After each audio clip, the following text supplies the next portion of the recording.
आज की इस वीडियो में हम बात करेंगे स्टाफ सिलेक्शन कमीशन एसएससी की न्यू रिक्रूटमेंट नोटिफिकेशन के ऑनलाइन फॉर्म अप्लाई प्रोसेस के बारे में। तो फ्रेंड्स, यहाँ पर जो ये नोटिफिकेशन है ये आपके combined higher secondary 10+2 level exam 2022 के लिए है, जिसके लिए फ्रेंड्स आप ऑनलाइन आवेदन कर सकते हैं। इस रिक्रूटमेंट से रिलेटेड जानकारी फ्रेंड्स आपको मिल जाएगी वीडियो डिस्क्रिप्शन। अगर आप एप्लीकेबल है, एलिजिबल है, अप्लाई करना चाहते हैं तो आप इसमें ऑनलाइन अप्लाई कर पाएंगे।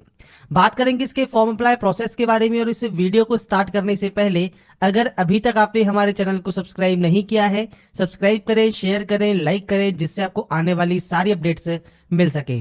तो यहाँ पर देखिए फ्रेंड्स, ये इसका ऑफिशियल नोटिफिकेशन है, जिसमें फ्रेंड्स आपसे यहाँ पर 10+2 लेवल एग्जाम 2022 के लिए ऑफिशियल नोटिफिकेशन जारी किया गया है।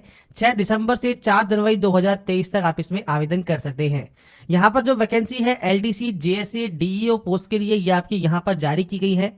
वैकेंसी अप्रोक्स 4500 यहाँ पर जारी की गई है, पर अभी ये वैकेंसी जो है अभी इंक्रीज होंगी, क्योंकि फ्रेंड जो कई वैकेंसीज है वो इसमें ऐड की जाएंगी। नेशनलिटी की बात करें तो ऑल इंडिया कैंडिडेट एलिजिबल है। 18 से 27 साल आपका एज क्राइटेरिया होगा। 1/1/2022 को ये काउंट किया जाएगा। इसके बाद फ्रेंड्स, क्योंकि वैकेंसी है एसएससी सीएचएसएल 10+2 की, तो यहाँ पर फ्रेंड्स 10+2 पास आउट होना आपका जरूरी रहता है। जिसमें फ्रेंड्स यहाँ पर आपसे कहा गया है जो एसेंशियल क्वालिफिकेशन की जो कट ऑफ डेट है वो 4 जनवरी 2023 है। तो 4 जनवरी 2023 तक आपकी जो ये आपकी क्वालिफिकेशन है वो कंप्लीट होनी चाहिए। अब बात कर देंगे इसके फॉर्म अप्लाई प्रोसेस के बारे में। अगर आप यहाँ पर देखिए पहले से रजिस्टर है तो डायरेक्टली लॉगिन कर सकते हैं। अगर आप रजिस्टर नहीं है तो आपको यहाँ पर रजिस्ट्रेशन करना होगा। रजिस्ट्रेशन करने के लिए आप रजिस्टर नाउ वाले ऑप्शन पर क्लिक कर देंगे। तो फ्रेंड्स, यहाँ पर रजिस्ट्रेशन करने के लिए आपको देखिए कुछ बेसिक जानकारी फिल करनी होगी। सबसे पहले आपसे पूछा जाएगा do you have Aadhaar card. अगर फ्रेंड्स आपके पास आधार कार्ड अवेलेबल है आप यहाँ पर यस कर सकते हैं, और उसके बाद अपना जो आधार कार्ड नंबर है 12 डिजिट का वो आप यहाँ पर 2 बार फिल करेंगे। अब मान लीजिए आपके पास आधार कार्ड नहीं है, या फिर आप किसी कंडीशन की वजह से आप मल्टीपल रजिस्ट्रेशन कर रहे हैं और आधार कार्ड नंबर यहाँ पहले से ही बता रहा है कि प्रोवाइडेड है, आपका अवेलेबल है, तो आपको यहाँ पर करना क्या है, आपको नो करना है। और उसके बाद यहाँ पर टाइप ऑफ आईडी में आप कोई भी अदर आईडी सेलेक्ट कर सकते हैं, चाहे ड्राइविंग लाइसेंस हो, पैन कार्ड हो, पासपोर्ट हो, वोटर आईडी हो, कोई भी ऑप्शन को आप सेलेक्ट कर लेंगे, उसका नंबर आप यहाँ पर दे देंगे। अगर फ्रेंड्स यहाँ पर आप पहली बार कर रहे हैं और आधार कार्ड आपके पास अवेलेबल है, आप यस कर सकते हैं और अपने आधार कार्ड का नंबर भी दे सकते हैं। इसके बाद जो भी जानकारी आप फिल करेंगे ये 2 बार आपको एंटर करनी होगी। जैसे आपका यहाँ पर नाम आपको एंटर करना है तो ये भी आप 2 बार एंटर करेंगे। 2 बार एंटर करने का मतलब यही है, फायदा यही है कि आपका कोई भी गलती होगी वो यहीं पर ही आपको पकड़ में आ जाएगी। इसके बाद है आपने कभी अपना नाम चेंज किया है तो यस करके अपना बदला हुआ नाम दे सकते हैं, नहीं तो नो करेंगे। इसके बाद यहाँ पर है आपका फादर नेम जो कि आप यहाँ पर एंटर करने वाले हैं, इस भी आपको 2 बार एंटर करना है। उसके बाद आपका जो मदर नेम है वो आपको यहाँ पर एंटर करना है और ये भी 2 बार आप एंटर करेंगे। इसके बाद है आपका DOB section, date of birth section, जो कि मैट्रिकुलेशन सर्टिफिकेट के अकॉर्डिंग आएगा। तो यहाँ पर फ्रेंड्स इस कैलेंडर पे आपको क्लिक करना है और यहाँ से आपकी जो भी डेट ऑफ बर्थ है वो आप यहाँ से सेलेक्ट कर सकते हैं। और ये भी फ्रेंड्स आपको देख रहे होंगे 2 बार ही आपको सेलेक्ट करने को मिलता है, तो आपको आपके अकॉर्डिंग जो भी आपका डेट ऑफ बर्थ है वो आप सेलेक्ट कर सकते हैं। अब इसके बाद है आपको आपकी क्वालिफिकेशन डिटेल। अब क्वालिफिकेशन में भी सिर्फ 10 की डिटेल, ये ध्यान रखिएगा। आप चाहे फॉर्म सीजीएल का भरे, एमटीएस का भरे, या फिर आपको जेई का भरे, कुछ भी फॉर्म भरे, स्टेनो का भरे, आपको रजिस्ट्रेशन में 10 की डिटेल ही फिल करनी होती है। इसमें फ्रेंड्स सबसे पहले आपको यहाँ पर आपका एजुकेशन बोर्ड सेलेक्ट करना है। तो बोर्ड्स की देखिए सारी लिस्ट आपको यहाँ मिल जाती है, आपके अकॉर्डिंग जो भी आपका बोर्ड है वो आप यहाँ पर सेलेक्ट कर लेंगे। और ये सेम आपको 2 बार ही यहाँ पर सेलेक्ट करना होगा। इसके बाद आपको 10th का रोल नंबर आपको यहाँ पर देना है और ये भी आपको सेम यहाँ पर एंटर करना होगा। तो ये आप अपने अकॉर्डिंग जो भी रोल नंबर है वो आप एंटर कर सकते हैं। इसके बाद ईयर ऑफ पासिंग आपको देना है, आपने इसको कब पास किया है, ये सब 2 बार आप एंट्री करेंगे। आपका जेंडर आपको सेलेक्ट करना है। इसके बाद सेलेक्ट करना है लेवल ऑफ एजुकेशन क्वालिफिकेशन। अब देखिए आपका जो भी क्वालिफिकेशन है हाईएस्ट वो आप यहाँ सेलेक्ट करेंगे। अब अगर मान लीजिए आप ग्रेजुएशन के में आप यहाँ पर अपेयरिंग है तो आप यहाँ पर ग्रेजुएशन ही सेलेक्ट कर लें। और अगर आप मान लीजिए 10+2 पास आउट है तो आप वैसे ही सीजीएल के लिए एप्लीकेबल नहीं होंगे। पर अगर फ्रेंड्स आप 10+2 के लिए अप्लाई कर रहे हैं तो आप 10+2 सेलेक्ट कर सकते हैं। और उसके बाद 10+2 की वैकेंसी या 10 की वैकेंसी होंगी, उसमें आप एप्लीकेबल होंगे। अगर आप ग्रेजुएट कैंडिडेट है और ग्रेजुएशन अगर यहाँ सेलेक्ट करते हैं तो उसके बाद आप सीजीएल हो गया, सीएचएसएल हो गया, एमटीएस हो गया, जेई हो गया, या फिर जो भी आपकी वैकेंसीज होंगी उन सभी के लिए आप एप्लीकेबल होंगे। तो अकॉर्डिंग आप यहाँ पर अपने ऑप्शन को सेलेक्ट कर सकते हैं। इसके बाद फ्रेंड्स यहाँ पर है मोबाइल नंबर का ऑप्शन, तो 10 डिजिट का मोबाइल नंबर और मेल आईडी आप यहाँ डालेंगे। और ध्यान रखिएगा mobile number mail ID active and valid होनी चाहिए। जब तक ये प्रोसेस कंप्लीट होगी तब तक तो वैलिड रहना ही चाहिए, क्योंकि अगर आप पासवर्ड या रजिस्ट्रेशन नंबर भूल गए तो एक ओटीपी आती है, वो ओटीपी वेरीफाई करने के बाद ही आप लॉगिन कर पाएंगे। इसलिए ये डिटेल्स आप बिल्कुल सही सही फिल करेंगे।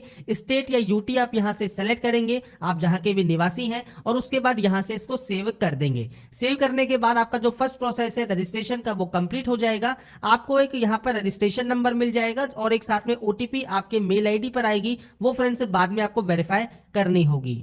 उसके बाद फ्रेंड्स आपको जब यहाँ पर आप पहली बार लॉगिन कर लेते हैं, आपको यहाँ पर देखिए आपका पासवर्ड चेंज करना होगा। और आपको सबसे पहले जो आपकी मेल आईडी पर आपको पासवर्ड मिला है वो आपको टाइप करना है और एक यहाँ से न्यू पासवर्ड जनरेट करना है। अब जो न्यू पासवर्ड होगा इसमें देखिए कैपिटल लेटर, एक नंबर, एक स्पेशल कैरेक्टर आपका होना जरूरी है। ये ध्यान रखिएगा, स्पेशल कैरेक्टर, नंबर और कैपिटल लेटर अगर आप उस पासवर्ड में नहीं रखेंगे तो वो पासवर्ड यहाँ पर जनरेट नहीं होगा। तो फ्रेंड्स यहाँ पर सैंपल के तौर पर मैं आपको पासवर्ड लिख रहा हूँ कि देखिए हमने यहाँ पर कैपिटल लेटर यूज कर लिया। जरूरी नहीं स्टार्टिंग में आप यूज करें, जहां भी यूज करना चाहे वो आप कर सकते हैं। इसके बाद कोई भी स्पेशल कैरेक्टर या कोई भी नंबर्स आपको यूज करने हैं, कुछ इस तरह का फॉर्मेट आपका रहना चाहिए। अब आगे पीछे आप जैसा करना चाहें वो कर लीजिए। बस आपका ये ध्यान रखिएगा, आपका जो ये अपर केस है ये आपके पास होना चाहिए, स्पेशल कैरेक्टर होना चाहिए और नंबर्स भी होने चाहिए। तो ये पासवर्ड में जब आप इंक्लूड करेंगे तभी वो पासवर्ड यहाँ पर आपका बनेगा और कम से कम 8 कैरेक्टर का आपका पासवर्ड होना चाहिए। तो फ्रेंड्स यहाँ पर आपको न्यू पासवर्ड जनरेट करना है और उसके बाद यहाँ से आपको सबमिट कर लेना है अपने इस प्रोसेस को कंप्लीट करने के लिए। इसके बाद फ्रेंड्स आपका जो ये पासवर्ड है वो सक्सेसफुली चेंज हो जाएगा। आप यहां से क्लोज करेंगे और अपने न्यू पासवर्ड के साथ, अपने रजिस्ट्रेशन नंबर के साथ आप इसमें लॉगिन कर लेंगे। लॉगिन करने के बाद फ्रेंड्स देखिए आपका जो पहला स्टेप है बेसिक डिटेल का, ये आपका ऑटोमेटिक कंप्लीट हो जाएगा, क्योंकि रजिस्ट्रेशन करते वक्त आप ये डिटेल को फिल कर चुके होंगे। सेकंड डिटेल होगी आपकी एडिशनल डिटेल। अब यहाँ पर देखिए आपको कैटेगरी का ऑप्शन मिलता है, आपको फॉर्म में ये नहीं मिलता, आपको यहीं पर ही चूज करना होता है। अगर आप पहले से रजिस्टर हैं तो और आपने कोई भी फॉर्म अगर अप्लाई कर रखा है तो आपको वो मॉडिफाई का ऑप्शन भी अवेलेबल नहीं होता। अगर आपने कभी भी अप्लाई नहीं किया, कभी भी का मतलब है कि जब भी आपने अप्लाई किया था वो प्रोसेस कंप्लीट हो चुकी है और आपका मॉडिफाई का लिंक अगर एक्टिव है और आप क्लिक करते हैं तो आपके सामने कुछ इस तरह का ही इंटरफेस ओपन होगा। सेम आपको यहीं पर ही एडिट करना है और अपने यहाँ पर इस रजिस्ट्रेशन को आप सबमिट कर सकते हैं। तो ये चीज ध्यान रखिएगा, अगर मॉडिफाई का ऑप्शन अगर आपका एक्टिव है तो ही आप एडिट कर पाएंगे। फ्रेश कैंडिडेट क्या करेंगे यहाँ पर, तो अपनी कैटेगरी सेलेक्ट कर लेंगे, जनरल, ईडब्ल्यूएस, एससी, एसटी जो भी आपकी कैटेगरी है वो आप यहाँ सेलेक्ट कर लें। आपकी नेशनलिटी आपको सेलेक्ट करनी है। इसके बाद आपको आइडेंटिफिकेशन मार्क देना है, तो आपके चेहरे, हाथ, पैर पर कहीं पर भी कोई भी विजिबल आइडेंटिफिकेशन मार्क है, चाहे वो ब्लैक मोल हो मतलब काला तिल हो, या फिर आपके कोई कट का निशान हो, बर्न का निशान हो, कोई चोट हो, तो वो फ्रेंड्स आप लिख सकते हैं। अब या तो है नहीं या फिर आप देना नहीं चाहते तो उस कंडीशन में आप नो मार्क दे देंगे। इसके बाद यहीं पर ही आपको सेलेक्ट करना होगा पीएच कैंडिडेट के बारे में, मतलब पर्सन विद बेंचमार्क डिसेबिलिटी के बारे में। तो फ्रेंड्स अगर आप इस कैटेगरी में नहीं आते आप सिंपली नो ही रहने देंगे और ये ऑप्शन का आपका कोई यूज नहीं है। अगर आप इस कैटेगरी में आते हैं और यस करते हैं तो आपको टाइप ऑफ डिसेबिलिटी आपकी सेलेक्ट करनी होगी। इसके बाद आपको डिसेबिलिटी का सर्टिफिकेट नंबर यहाँ पर देना होगा। अब यहाँ पर ये बेसिक जानकारी आपको फिल करनी है अपने डिसेबिलिटी की, नहीं है तो आप नो करेंगे तो ये ऑप्शन ऑटोमेटिक बंद हो जाते हैं। इसके बाद आपका पूरा एड्रेस, जो भी आपका पूरा एड्रेस है वो फ्रेंड्स आप यहाँ लिखेंगे। मैंने सैंपल के तौर पर एंटर कर दिया है, आपका पूरा एड्रेस आपको लिखना है। आपका स्टेट कौन सा है इनमें से वो आप सेलेक्ट करेंगे। इसके बाद फ्रेंड्स यहाँ पर है आपका नेक्स्ट ऑप्शन डिस्ट्रिक्ट का।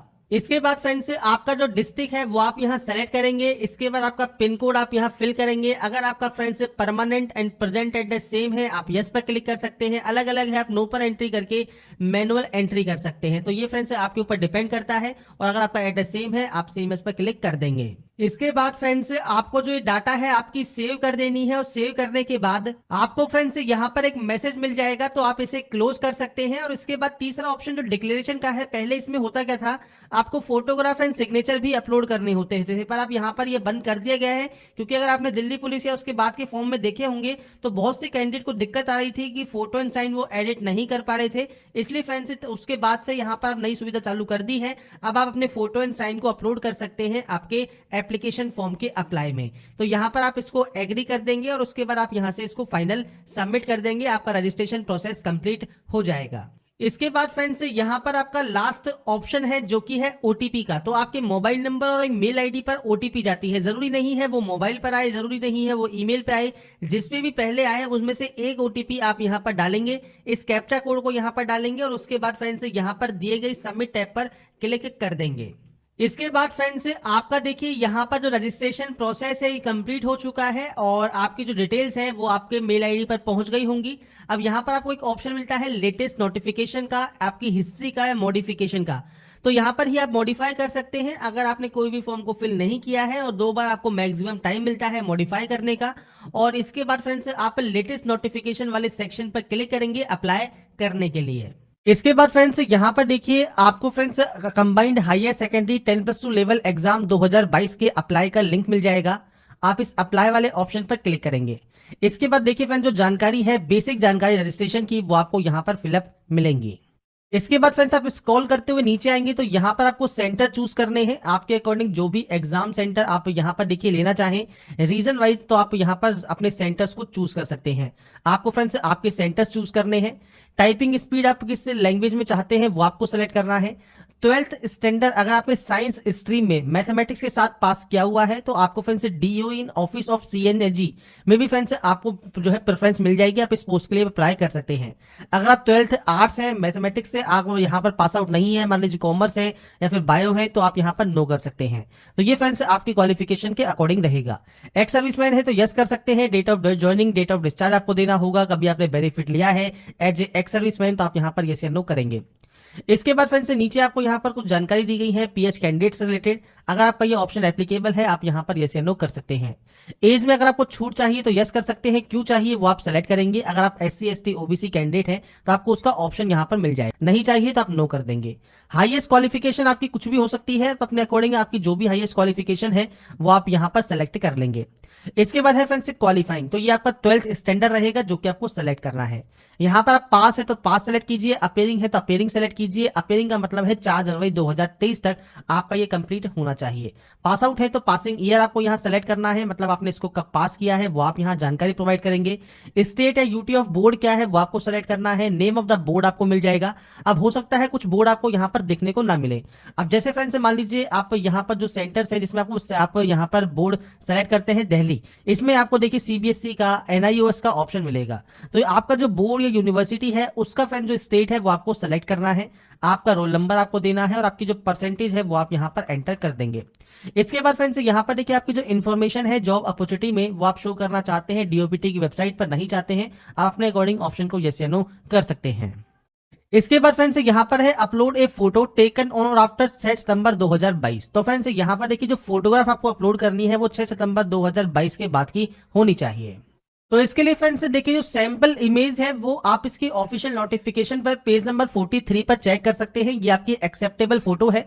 फोटो पर डेट मेंशन जरूर करना जरूरी नहीं है, क्योंकि यहाँ पर आपको कोई भी फोटो पर डेट नहीं दी गई है। पर आप विद डेट भी करते हैं तो भी कोई दिक्कत नहीं है, पर विदाउट डेट भी करते हैं तो भी दिक्कत नहीं है, पर वो फोटो आपकी लेटेस्ट होनी चाहिए। तो यहाँ पर friends photo and sign upload करने के बाद आप यहाँ पर देखिए यहाँ पर यस करेंगे। इसके बाद यहाँ से एग्री करेंगे और फ्रेंड्स जो भी ये सिक्योरिटी कोड आपको दिया गया है ये सिक्योरिटी कोड आपको फ्रेंड्स फिल करना होगा। ये सिक्योरिटी कोड फिल करने के बाद आप यहाँ से प्रीव्यू चेक करेंगे। तो फ्रेंड्स प्रीव्यू को सेटिस्फाई होने के बाद अगर आपको लगता है कोई गलती है तो एडिट कीजिए, नहीं तो आप यहां से सबमिट करेंगे और उसके बाद ओके कर देंगे। अब यहां से आप फ्रेंड्स जो आपका प्रिंट आउट है वो निकाल कर रख सकते हैं। अगर आपको पेमेंट करना है, आपका पेमेंट लगता है तो आप डायरेक्टली यस वाले ऑप्शन पर क्लिक करेंगे पेमेंट करने के लिए। ऑनलाइन या ऑफलाइन जैसे भी पेमेंट करना चाहे वो आप पेमेंट कर सकते हैं। आपको रिडायरेक्ट कर दिया जाएगा इसकी होम पेज पर। यहाँ पर आप चाहे तो नेट बैंकिंग यूज करें, आप चाहे तो कार्ड यूज करें, आप चाहे तो UPI यूज करें। आप इनमें से कोई भी एक ऑप्शन को यूज कर सकते हैं। कार्ड यूजर है तो कार्ड को सिलेक्ट कीजिए पेमेंट करने के लिए। नेट बैंकिंग यूजर है तो नेट बैंकिंग सेलेक्ट कीजिए और अपने पेमेंट को वेरीफाई कर लीजिए। तो यहाँ पर फ्रेंड्स जब आपका पेमेंट कंप्लीट हो जाएगा आप यहाँ पर देखिए ऑप्शन है एप्लीकेशन स्टेटस का, आप यहाँ पर जो अपने स्टेटस को चेक कर पाएंगे। जैसे ही पेमेंट वेरीफाई होगा आपको यहाँ पर ऑप्शन मिल जाएगा। ऐसे ही फ्रेंड्स आप यहाँ पर डबल वेरिफिकेशन कर सकते हैं पेमेंट का।